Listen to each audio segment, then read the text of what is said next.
So today we're practicing how to utilize social media during an emergency type situation. The scenario that we're doing today is a winter storm scenario. And so we're working with different agencies, and each agency is thinking about how they're going to share information with the general public. We're simulating a winter storm event that impacts, looks like most of central Montana. During the Thanksgiving weekend, they receive 1 to 2 inches of snowfall per hour. Megan put a lot of time and effort into developing the scenario, working with the state DES exercise design team. I came up with the idea from just attending different meetings with local DES. It seemed like there was a need for some practice in using social media. Before the workshop, I spent an entire day reviewing the best practices on Facebook and Twitter for use during emergencies, and then also taught everybody how to use their smartphones or tablets to quickly create high-quality, fast turnaround videos where you can record an update on what's going on the emergency and then upload it immediately to Facebook or YouTube or Twitter and get your message out. This exercise shows not just our local partners, whether it's DES or local medical, local fire, local police, but also our state partners and maybe some of the people within our state agencies, the importance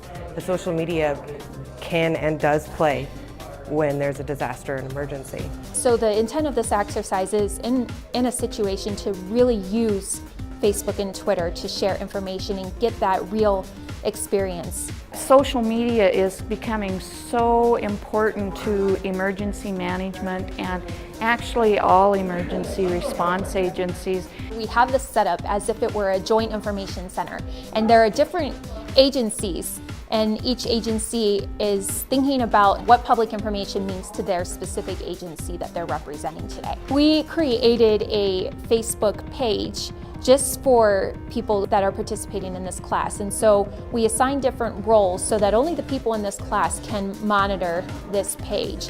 And then with Twitter, we set up a specific account that everybody's logged into, and then they're specifying in their tweets what agency they're representing.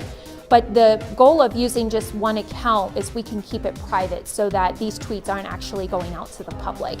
Many times in emergency situations, we're thinking about a tactical type response. So we're thinking about operations and how we're going to respond to situations. But the focus of this exercise is more from a public information perspective. So how are agencies communicating that information to the public? Because the public wants to hear from the agencies of what they need to do, because we're the authoritative, reliable, and trustworthy source of information. The DES and the Sheriff's Office and the Fire Department have made some really good connections on what roles that they would play. The Weather Service too playing an integral part into this. So we're sharing weather information as we get it, and ultimately when we say a winter storm's coming, that's where the agencies have to learn about that information and then react upon hearing that information and plan for how they're going to respond in that situation.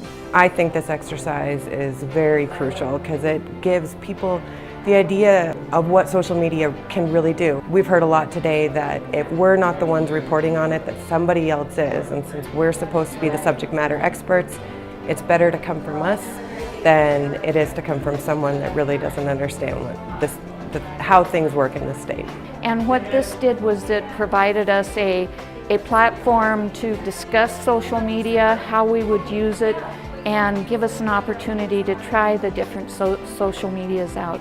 And we've also educated our local partners on what the state does. Everything in the state begins and ends locally, but we're here to support them. A lot of times the relationships that you build during an exercise or even the training that went on yesterday, all of that contributes towards a better relationship, a better understanding of problems that you have at maybe the local level or the state level or even the national level.